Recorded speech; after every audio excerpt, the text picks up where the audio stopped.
Bismillahirrahmanirrahim. Assalamualaikum warahmatullahi wabarakatuh.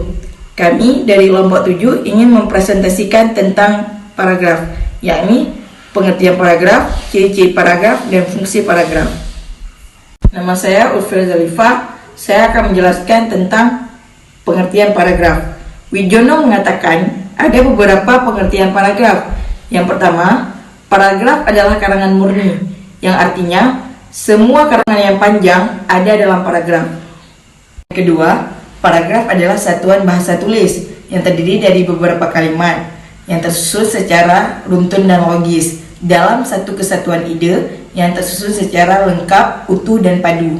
Ketiga, paragraf adalah bagian dari suatu karangan yang terdiri dari sejumlah kalimat yang mengungkapkan satuan informasi dengan pikiran utama sebagai pengendalinya dan pikiran penjelas sebagai pendukungnya.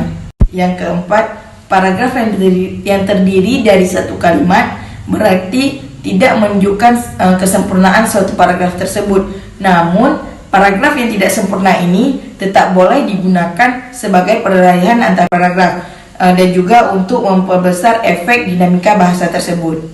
Namun, Rahardi juga mengatakan bahwa paragraf adalah satuan bahasa tulis yang terdiri dari beberapa kalimat dan juga kalimat tersebut harus disusun secara runtun dan sistematis sehingga kita dapat mengetahui hubungan antara satu kalimat dengan kalimat yang lain dalam paragraf tersebut. Suryono juga mengatakan paragraf merupakan inti penuangan buah pikiran dalam sebuah karangan. Dan kalimat dalam paragraf tersebut terdiri dari yang pertama kalimat pengenal, yang kedua kalimat utama atau kalimat topik, yang ketiga kalimat-kalimat penjelas sampai dengan kalimat penutup. Selain itu, Alwi juga berpendapat bahwa paragraf terdiri dari beberapa kalimat atau lebih dari satu kalimat. Dari beberapa pendapat tadi dapat disimpulkan bahwa paragraf merupakan inti penuangan buah pikiran yang terdiri dari beberapa kalimat inti dari beberapa kalimat yang mengungkapkan satuan informasi yang mana pikiran utama sebagai pengendalinya dan pikiran penjelas sebagai pendukungnya. Dan juga kalimat tersebut harus disusun secara runtun dan sistematis sehingga kita dapat mengetahui hubungan antara satu kalimat dengan kalimat yang lain dalam paragraf tersebut. Baik, untuk materi selanjutnya tentang ciri paragraf dan fungsi paragraf akan dijelaskan oleh Yasalba dan Friska Amalia. Baik, di sini saya akan menjelaskan tentang ciri-ciri paragraf. Jadi sebagaimana yang telah dijelaskan oleh saudari Ulfira bahwasanya pengertian paragraf yang sudah dijelaskan olehnya. Jadi perlu kita mengetahui bagaimana ciri-ciri suatu kalimat yang berbentuk paragraf dan bagaimana yang bukan paragraf. Jadi di sini saya akan menjelaskan tentang ciri-ciri paragraf.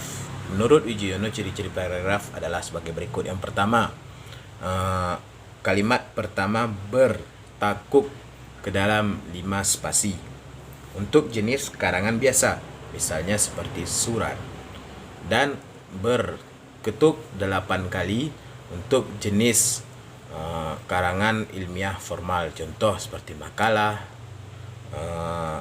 skripsi, tesis, dan disertasi. Karangan berbentuk lurus dan tidak bertekuk atau block style, ditandai dengan jarak spasi yang merenggang. 1 spasi lebih banyak daripada jarak antar baris lainnya. Yang kedua ialah paragraf menggunakan pikiran utama atau gagasan utama yang dinyatakan dalam kalimat topik. Kemudian yang ketiga adalah setiap paragraf menggunakan sebuah kalimat topik dan selebihnya merupakan kalimat pengembang yang berfungsi untuk menjelaskan, menguraikan, atau menerangkan pikiran utama yang ada di dalam kalimat topik. Kemudian yang keempat ialah paragraf menggunakan pikiran penjelas atau gagasan penjelas yang dinyatakan dalam kalimat penjelas.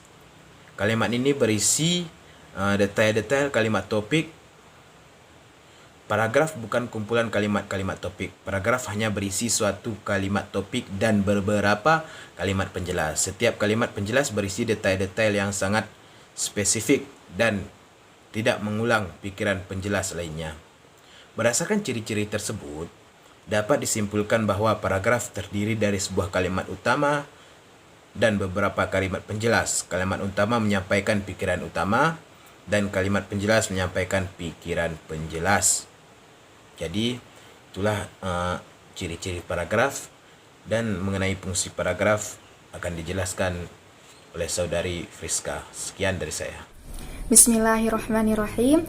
Baik, selanjutnya saya akan menjelaskan tentang fungsi dari paragraf.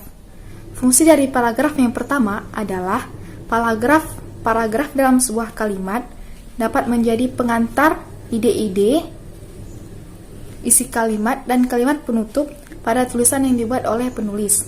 Yang kedua, dapat mencurahkan pemikiran dan perasaan dari penulis dalam sebuah karya yang dibuat secara logis yang dapat diterima oleh pembaca.